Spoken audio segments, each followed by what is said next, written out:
Baik, kita lanjutkan materi kita ya.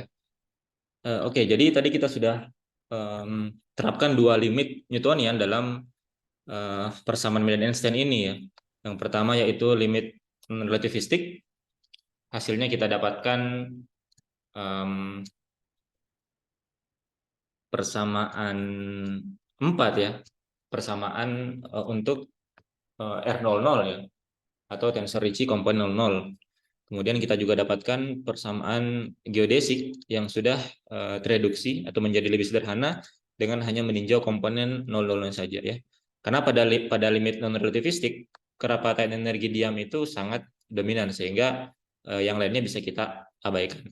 Kemudian limit yang kedua yaitu limit medan gravitasi lemah ya. Di mana konsekuensinya pada saat itu maka kelengkungan ruang waktu itu akan sangat kecil ya. Sehingga mendekati ruang datar. Artinya metrik G-Mono itu bisa didekati dengan metrik ruang datar ya, atau metrik Minkowski dengan tambahan suku koreksi H-Mono ya, di mana H-Mono itu sangat kecil ya. Jadi G-Mono itu sama dengan eta Mono ditambah H-Mono, di mana eta Mono itu sama dengan metrik Minkowski.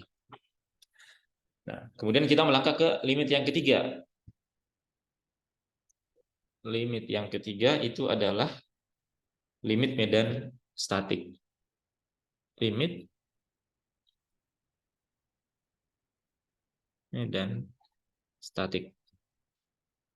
Maksudnya adalah bahwa sistem kita itu dia tidak berubah terhadap waktu ya, atau dia bersifat statik. Karena lingkungannya skala lokal ya. Jadi seolah-olah sistem yang kita tinjau itu dia bersifat statik ya. Jadi sistemnya dia tidak berubah terhadap waktu. Tidak berubah terhadap waktu. Nah, konsekuensinya apa? Berarti semua turunan terhadap waktu dari komponen-komponen yang ada dalam persamaan Einstein itu akan sama dengan 0 ya. Atau sederhananya turunan dari G-Mono terhadap waktu itu akan sama dengan 0 ya. Jadi seluruh turunan terhadap waktu dari G-Mono itu harus sama dengan 0 ya. Ini kita sebut saja persamaan berapa? Persamaan Ini persamaan 7 ya. Kita sebut saja persamaan 7. Nah, ini akan berimplikasi pada suku-suku yang ada dalam persamaan Einstein ya. Ketika kita tinjau nanti kita bongkar, maka akan ada suku-suku turunan terhadap waktu itu akan sama dengan 0 ya. Nah, kita mulai misalkan dari tensor Riemann ya, atau dari tensor Ricci. Nah, tensor Ricci di dalam persamaan Einstein tentunya itu didapatkan dari tensor Riemann ya, kontraksi dari tensor Riemann oleh G-Mono ya, suku ini. Nah, ini kita coba bongkar, kemudian kita akan masukkan persamaan 7 ini ya. Kita terapkan persamaan 7 ini ya. Jadi kalau kita bisa tuliskan kembali, kita ingat kembali definisi dari tensor Riemann ya. Dari tensor Riemann. Di mana R munu alfa beta ya, itu sama dengan 1/2 ini dalam kurung do nu do alfa G mu beta, kemudian ditambah do mu do beta G nu alfa, kemudian dikurang do mu do alfa G nu beta, kemudian dikurang do nu do beta G nu beta ya. Nah, jadi ini isi dari tensor Riemann ya. Jadi dia merupakan turunan, isinya itu merupakan turunan 2 kali dari metrik G-Mono ya. Di mana di sini mu nu alfa beta itu dia berjalan dari 0 1 2 3 ya. Nah, kemudian untuk mendapatkan bentuk dari tensor Ricci tentunya ini kita kontraksikan dengan metrik. Kalau ini berarti kita kalikan dia dari sebelah kiri dengan, atau kita kontraksikan dengan G mu alfa ya.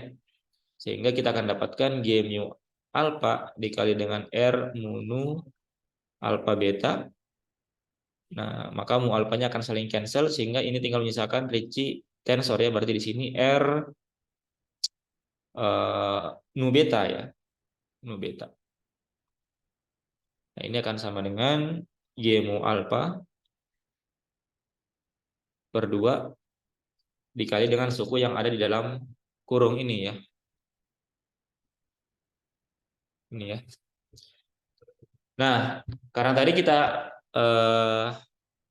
di atas fokus meninjau komponen 00 dari setiap komponen yang ada di dalam persamaan Einstein ya. Di sini kita punya R00 ya. Sehingga di sini di persamaan tensor Ricci ini kita juga meninjau komponen 00-nya saja ya. Kita tinjau saja komponen 00-nya saja. Berarti bisa kita tuliskan menjadi R00 itu sama dengan nu betanya kita ganti dengan 0 ya. Jadi semua nu beta di dalam kurung ini kita ganti dengan 00 ya. Berarti di sini menjadi G mu alfa per 2 dikali dengan di sini nu-nya berarti 0 ya. Do 0 do alfa G mu 0 kemudian ditambah do mu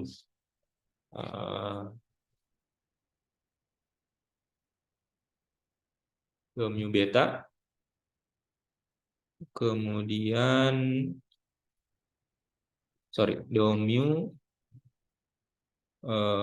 do 0 ya. Karena do betanya 0 berarti di sini G nu alfa G 0 alfa kemudian dikurang do mu do alfa dari G nu beta berarti G00 kemudian dikurang do nu berarti di sini do 0 do beta di sini juga sebentar 0 ya 0 dari G nu beta. Nah, seperti ini. Oh, sebentar. Di sini bukan nu beta ya, di sini adalah sebentar. Nu ini bukan nu beta ya, di sini adalah harusnya sebentar. Nu beta mu alfa ya. Sorry, di sini ada sedikit keliru. Di sini adalah mu alfa. Ini bisa kalian cek sendiri ya di buku-buku teks definisi dari tensor Riemann ya. Kalian cek apakah sudah benar seperti ini. Tapi saya kira ini sudah benar. Tapi bisa kalian pastikan di buku-buku yang di buku teks yang sudah ada ya. Berarti di sini sama dengan D00 do 0 dari G mu alfa. Nah, seperti ini. Nah, perhatikan bahwa kita tadi sudah menentukan bahwa karena kita terapkan limit medan statik, maka setiap yang merupakan turunan dari waktu atau do 0 dari metrik G mu dia akan sama dengan 0 ya. Berarti perhatikan di sini ada turunan terhadap waktu. Berarti ini akan sama dengan 0. Ini juga ada do 0, berarti ini akan sama dengan 0. Kemudian ini juga akan sama dengan 0 ya. Berarti tinggal misalkan suku yang ketiga saja ya. Kemudian mu alfa ini dia akan berjalan dari 0 1 2 3 ya. Atau 00 dan IJ ya. Di mana IJ itu berjalan dari 1 2 3. Nah, karena 00-nya sudah pasti sama dengan 0, karena kalau mu dan alfa kita ganti dengan 0 maka dia akan sama dengan 0, maka berarti yang tersisa hanya komponen IJ-nya saja. Berarti di sini bisa kita tuliskan persamaannya menjadi R00 sama dengan GIJ per 2 ya. Dikali dengan do I do J ya. Do I do J dari G00. Seperti ini. Nah, ini kalau kita sorry, ini ada minusnya di sini ya, ada minus. Nah, GIJ kita kontraksikan terhadap do I do J, maka akan menjadi R00 sama dengan minus 1/2 do I indeks atas do J, sorry do I G00 ya. Nah, ini tidak lain adalah nabla kuadrat ya. Biasa kita tuliskan sebagai nabla kuadrat ya. Di mana nabla kuadrat itu bisa kita tuliskan sebagai GIJ dari doi doj ya, atau sama dengan doi doi ya, seperti ini. Jadi bentuk simplicity dari turunan ini ya. Nah, sehingga kita bisa dapatkan sekarang persamaan R00 itu sama dengan minus 1/2 nabla kuadrat dari G00 ya. Jadi suku pertama yang tereduksi dari limit medan statik adalah Ricci tensor untuk komponen 00 ya. Ini kita sebut saja persamaan 8 ya.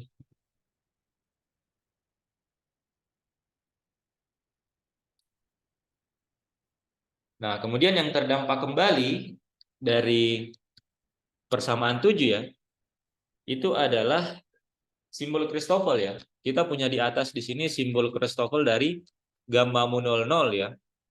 Ini ya. Nah, isi dari gamma mu 00 ini atau simbol Christoffel ini tentunya adalah turunan dari metrik Gemunu ya. Atau metrik tensor. Sehingga otomatis turunan terhadap waktu dari komponen yang ada di dalam simbol Christoffel ini dia harus sama dengan 0 juga. Nah, berarti yang kedua yang terdampak dari limit medan statik ini adalah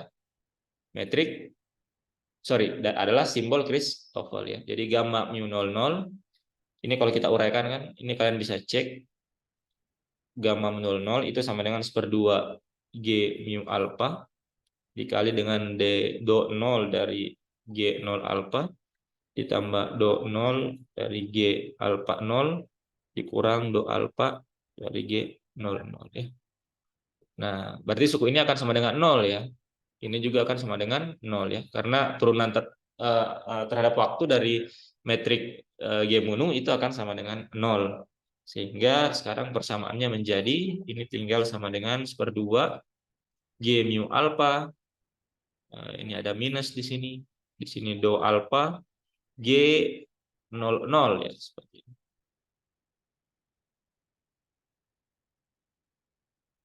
Nah, mu alpha ini dia juga berjalan dari 0, 1, 2, 3. Nah, karena komponen 0,0-nya itu sudah pasti sama dengan 0 ya. Jadi kalau alfanya kita ganti dengan 0, maka pasti akan sama dengan 0 ya, karena di sini menjadi turunan terhadap waktu do 0. Maka hanya komponen IJ saja yang mempunyai nilai. Berarti di sini bisa kita tuliskan bahwa gamma mu 00 itu akan sama dengan minus 1/2 GIJ dari do J G00 ya. Atau GIJ-nya kita kontrasikan terhadap do J, ini akan sama dengan minus 1/2 do J dari G00. Nah, ini kita sebut sebagai persamaan 9. Nah, jadi dari limit medan statik yang terdampak adalah R00. Kemudian kita dapatkan juga gamma mu 00 ya, dengan menerapkan bahwa turunan terhadap waktu dari metrik G mu itu akan sama dengan 0 ya. Nah, sekarang ingat bahwa di limit medan gravitasi lemah, metrik G-Munu itu bisa didekati dengan metrik Minkowski ditambah dengan suku koreksi ya. Nah, sehingga kita bisa ganti sekarang metrik G00 di sini itu dengan metrik Minkowski ya.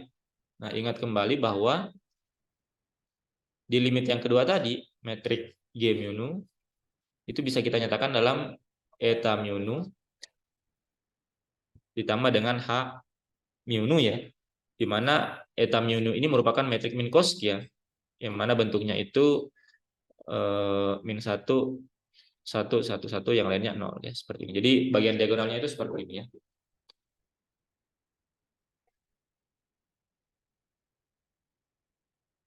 Nah, sehingga kita bisa lihat di sini bahwa sebenarnya metrik eta mu itu adalah metrik yang konstan ya.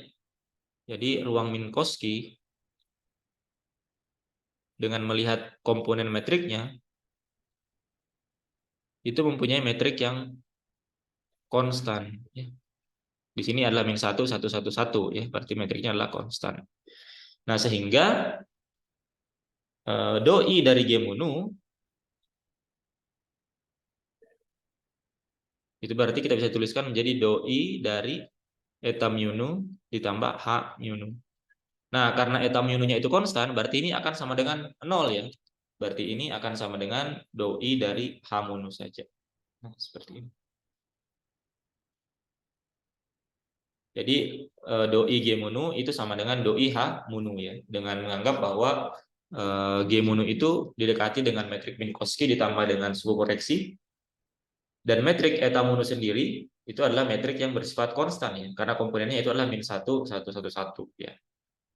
Nah, dengan ungkapan ini kita masukkan ke dalam persamaan 9 ya. Ke dalam persamaan ini ya. Jadi G00 di sini karena dia diturunkan ya, berarti dia bisa diganti dengan H00 ya.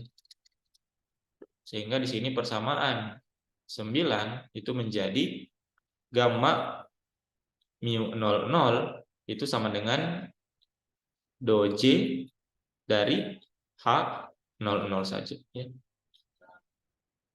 Jadi G00 itu sama dengan eta 00 ditambah H00. Eta 00 itu adalah min 1. Ketika diturunkan terhadap doj atau terhadap ruang, maka dia akan sama dengan 0. Jadi menyisakan H00 saja. Nah, kemudian dari persamaan 6 di atas, di sini, dari limit yang pertama, itu juga kita punya persamaan ini ya. Gamma min 00 C kuadrat sama dengan ini ya. Nah, dari persamaan 6, di limit Newtonian yang pertama, itu kita dapatkan hubungan bahwa gamma mu 00 itu sama dengan minus 1 C kuadrat D kuadrat X mu D tau kuadrat ya. Jadi dari sini ya. Dari sini ya persamaan ini. Jadi tinggal kita pindahkan saja minus C kuadratnya ke sebelah ya. Kita dapatkan formulasi dari gamma mu 00. Nah, dari sini kita bisa setarakan persamaan 6 dan persamaan 9 ya. Atau persamaan 6 kita substitusi masuk ke dalam persamaan 9. Nah, berarti di sini kita akan dapatkan berarti 1 C kuadrat dari D kuadrat X mu D tau kuadrat itu sama dengan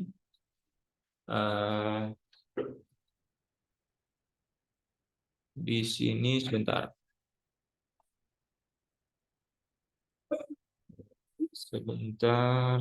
Sorry, ini ada seperduanya ya. Di sini ada minus seperduanya. Gamma mu 00 sama dengan minus seperdua delta doj G00 ya. Di sini ada minus seperdua ya. Nah, berarti di sini sama dengan minus seperdua. Nah, doj ini bisa kita tuliskan dalam bentuk ini saja ya. Nabla H00 ya. Jadi kita penulisannya saja yang kita ubah ya. Jadi persamaan 6 dan persamaan 9 kita samakan ya. Nah, ini tinggal kita pindahkan ya. Kita akan dapatkan persamaan geodesik yang baru menjadi D kuadrat X mu D tau kuadrat. D tau kuadrat. Nah, minusnya saling cancel. Berarti kita dapatkan persamaannya ini sama dengan C kuadrat per 2 nabla H00. Nah, ini kita sebut sebagai persamaan 10. Jadi persamaan geodesiknya sekarang tereduksi menjadi persamaan 10. Ya. Nah, sekarang kita ingat di persamaan Newton. Kita ingat di persamaan Newton di mekanika klasik ya. Kita punya persamaan D kuadrat X mu dari D tau kuadrat itu sama dengan minus nabla psi ya. Di mana psi itu merupakan potensial gravitasi. Jadi silakan coba lihat di mekanika klasik persamaan Newton itu dapat dinyatakan dalam bentuk persamaan geraknya ya, persamaan gerak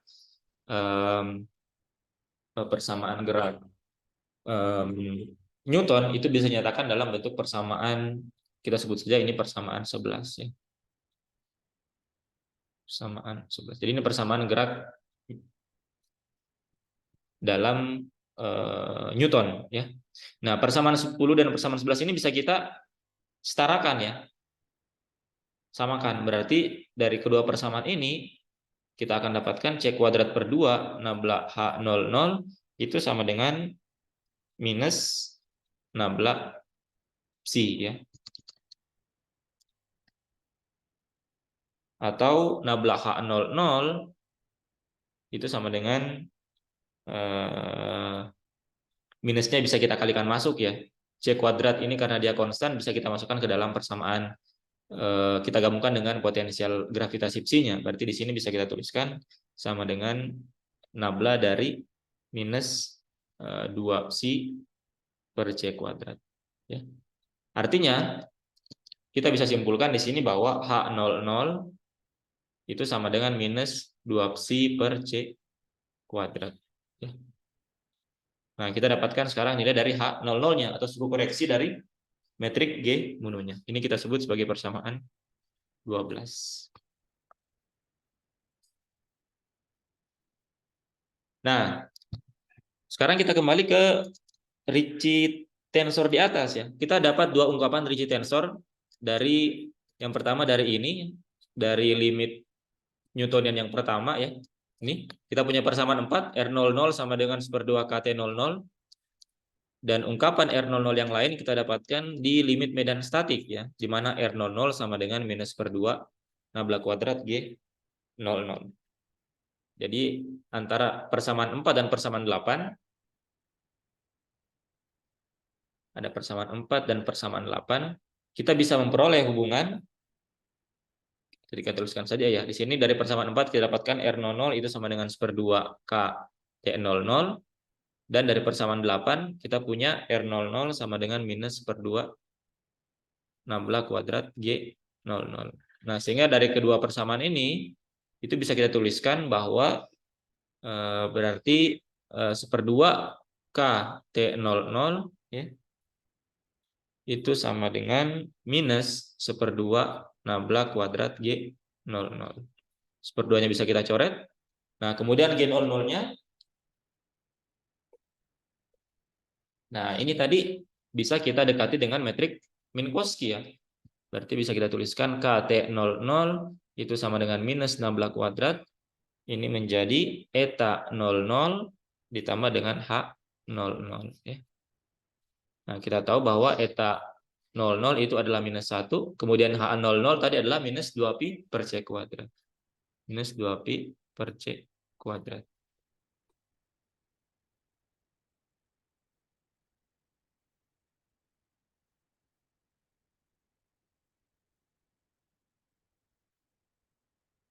Nah, kemudian ingat bahwa T00 dalam tensor integumentum itu tidak lain adalah rho C kuadrat ya, atau kerapatan energi.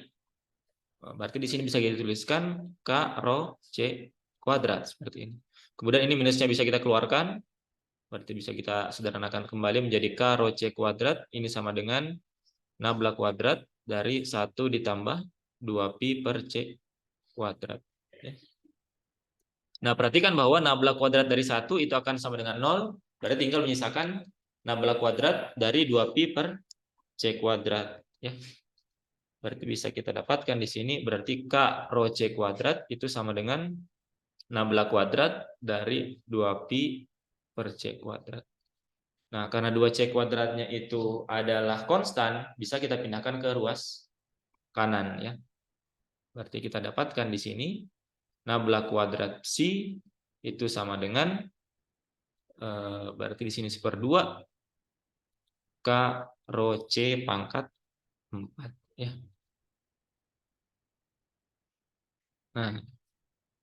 Nah, ini bisa kita sebut sebagai persamaan medan dalam limit non relativistik. Ini kita sebut saja persamaan berapa ini? Ini tadi persamaan 12, persamaan 13 ya. Persamaan 13.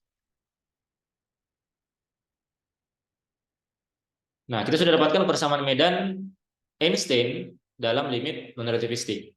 Nah, sekarang persamaan ini itu kita bandingkan dengan persamaan Poisson yang ada di atas ya. Kalau kita lihat kembali di atas, kita menginginkan bahwa persamaan medan Einstein, ini ya, persamaan medan Einstein, ketika kita masukkan limit Newtonian atau limit non-relativistik, maka dia akan tereduksi ke persamaan gravitasi Newton ya. Artinya persamaan medan yang kita dapatkan tadi itu harus setara dengan persamaan ini ya. Nah, sehingga sekarang kita bisa tuliskan persamaan medannya. Nah, ini ya. Persamaan medan ini kita samakan dengan persamaan persamaan Poisson ya, untuk persamaan gravitasi Newton. Jadi di persamaan Poisson kita punya 16 kuadrat psi sama dengan 4 pi g rho ya. Nah, dan kita punya persamaan medan dengan limit non-relativistik di persamaan 13 ya. Ini kita samakan ya. Artinya kita bisa tuliskan sekarang bahwa 1/2 K rho C pangkat 4 ya, dari persamaan 13 itu sama dengan pangkat 4 itu sama dengan 4 pi g rho ya. Nah, rho-nya bisa kita cancel. Nah, sehingga kita bisa dapatkan di sini nilai dari K-nya atau konstantanya, di mana K itu sama dengan 8 pi g per C pangkat 4 ya. Nah, inilah konstanta yang menjadi jembatan antara persamaan medan gravitasi Newton dan persamaan gravitasi Einstein ya, di mana G ini kan kita ketahui bersama dia adalah merupakan tetapan gravitasi Newton ya. Nah, K ini disebut sebagai tetapan gravitasi Einstein. Nah, sehingga sekarang kita sudah punya bentuk lengkap dari persamaan medan Einstein itu sendiri ya, dengan memasukkan nilai K ya. Jadi sekarang setelah kita masukkan limit Newtonian ke dalam persamaan medan Einstein umum di atas, kita dapatkan persamaan medan Einstein bentuknya sekarang menjadi R munu dikurang 1/2 G munu R itu sama dengan 8 pi G per C pangkat 4 C munu. Nah, jadi ini adalah bentuk lengkap dari persamaan medan Einstein setelah kita mendapatkan nilai konstanta yang bersesuaian dengan persamaan medan Newton ya. Jadi dengan memasukkan limit non-relativistik ke dalam persamaan ini, dia akan kembali ke persamaan Poisson ya, persamaan Poisson di atas. Jadi demikianlah yang kita turunkan hari ini. Jadi kita menurunkan, kita mencari nilai dari K konstanta yang ada dalam persamaan Einstein dengan cara masukkan limit Newtonian ke dalam persamaan Einstein tersebut. Sehingga dengan seperti itu, ketika limit Newtonian itu dimasukkan dalam persamaan medan Einstein, dia akan kembali lagi ke persamaan gravitasi Newton ya. Dan memang harus seperti itu ya, karena persamaan gravitasi Einstein ini merupakan persamaan medan gravitasi yang global. Artinya dia tidak hanya harus bisa menjelaskan gravitasi dalam skala alam semesta yang besar, tapi dalam skala kecil dia harus bisa menjelaskan gravitasi tersebut ya. Yang tentunya sudah terlebih dahulu dijelaskan oleh Newton. Pada intinya persamaan medan gravitasi Einstein ini merupakan persamaan gravitasi yang universal ya, atau yang bersifat umum. Oke, saya kira hari ini materi kita cukup sampai di sini ya. Kita sudah menurunkan limit Newtonian pada persamaan medan Einstein untuk mendapatkan nilai konstanta K pada persamaan medan Einstein tersebut.